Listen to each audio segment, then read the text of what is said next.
Thanks for joining me today. I'm digital artist Aaron Rutten, and today I want to share some tips for how to make progress with your artwork.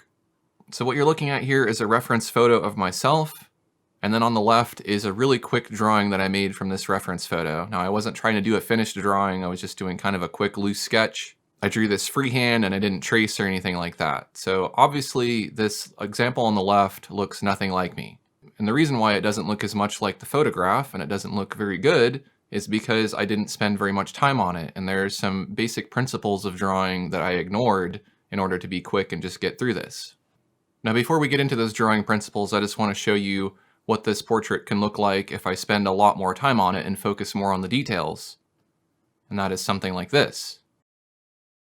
So we'll go back to our example here of the quick drawing, and we'll take a look at some of these different elements that I want you to pay attention to if you want to be able to make progress with your drawing. The first thing you want to do is take a look at the angles in your piece. So if it helps, you can actually draw on a layer on top of your reference image and just make note of all these angles. Now you don't have to get the exact angle down to the degree of the angle, but you want to have a good idea of where those angles are. For example, this angle here that goes down the side of the head and then down along the neck, this is all one angle, and there's some alignment to this angle. But there's also just the angles themselves. You can see the angle of the ear kind of follows that angle. We have the angles on the face. They do go off into perspective a little bit. Then we have the angle of the forehead and the angle of the side of the face and the chin and so on. If I were to draw on my reference image here and take a look at these angles, I can see that the ear is at the wrong angle compared to the head. I didn't do too bad of a job with the angles on the face here. The angles on the shoulders are okay and so on. But the chin goes too straight across. It should actually be more at an angle, as should the eyes and so on. And so if I would have spent more time on my sketch and paid better attention to those angles, this quick drawing wouldn't look so out of place. The beauty of working digitally is that you can go in here and you can correct a lot of this stuff, and so you can change these angles to the right angle, or if you need to, you can just redraw parts of the image, and then going forward, just make sure that those angles are correct. In addition to paying attention to the angles, you also want to pay attention to the alignments in your artwork. So for example, the edge of the hair here aligns with the eyebrow. If we look at the shoulders here, and we look at the alignment where this edge touches the face versus where this edge touches the face, you can see that this edge on the back needs to be a bit higher than the slope here. If you're not making these observations in your reference image and then applying them to your sketch or to your finished drawing, then it's just not going to look correct. So as you're drawing, you need to be hunting around your reference image and looking for these alignments and looking for these angles. When you're doing faces, there's important alignments here, such as the side of the nose and the different components of the eye. The corners of the mouth have a specific alignment to the position of the eye and so on. We also want to pay attention to proportions. So when you're drawing a head has average proportions. So we have a proportional unit here. Let's just say it's this line. And if I take this line and I move it down, you can see it fits in between these two lines almost exactly. And then in between these two lines. So we have the bottom of the chin, the bottom of the nose, the brow line, and the hairline up here. This doesn't mean that you can't change the proportions and stretch them a little bit or augment them. You definitely can do that. But you do want to have the basics of proportion down in your drawing if you want it to look right.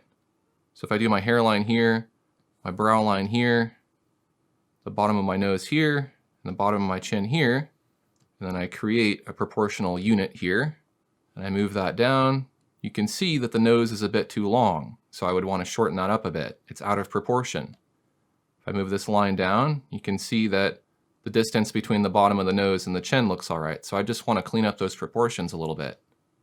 And the last element of drawing that I want you to pay careful attention to is the perspective. Because this reference photo was taken on my phone, which has a fisheye lens, which creates a more extreme sense of perspective, I have these angles that are going off into perspective. They're converging at a point that you can't see that's way, way off over here. There's another vanishing point that goes kind of down here, and so my face, although it looks kind of curvy, is a three-dimensional shape. So if I draw all these angles for the eyes, and nose, and mouth, and chin, things are a little bit wonky because these perspective lines don't converge at a single point. They kind of go off on their own directions, which means the angle of the eyes isn't going to be correct, and so on. So if I do my best to try to match these lines to the perspective that's in the drawing, you can see that there is not a consistent vanishing point, meaning that a lot of these angles are incorrect. Had I taken more time in my sketch to make sure those alignments were correct, then I wouldn't have these alignment issues. Now again, it doesn't mean that you can't start with something like this and redraw it or rework it in a way that makes it look more correct, because you can certainly do that. So in this second example, you can see a good example of how I tried to add more shading and detail, but I still didn't really focus on all of those fundamentals, like the angles of the face, the alignments, the perspective, and the proportion. So if I go to my next example here, you can see now I've spent more time taking a look at those angles and taking a look at the proportions, and things are looking a bit more balanced. If we do a before and after, you can see I look a lot less like a fetus now. So if I take a look at some of those alignments, you can see still not perfect, but getting closer. But the angles are getting better. The angles of the eyes slope down more now. The mouth slopes down more, and the chin definitely slopes at a better angle.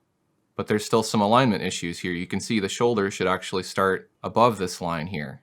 So the point I'm trying to make here is that don't stop painting. Keep adding to it until you can't find anything else to do to it. If you're giving up too soon, then you're going to have a painting that looks unfinished. So here's the point where I've added so much detail to this that I really don't see anything else that needs fixing that's like too glaring. I'm sure it's not 100% photorealistic, but at this point I'm pretty happy with it. And it's a huge improvement from this. And even this. So if your artwork's looking like this, it's because you're not spending enough time on it, and you're not paying attention to those fundamentals, such as the angles in your reference image, the alignments of the different elements of your image, the proportions, and the perspective. And if you can focus on these things in your reference image and apply them to your drawings are going to look a million times better. I hope you found this tutorial helpful. If you did, check out some of my other drawing tutorials for beginners. Thanks for watching, and I'll see you next time.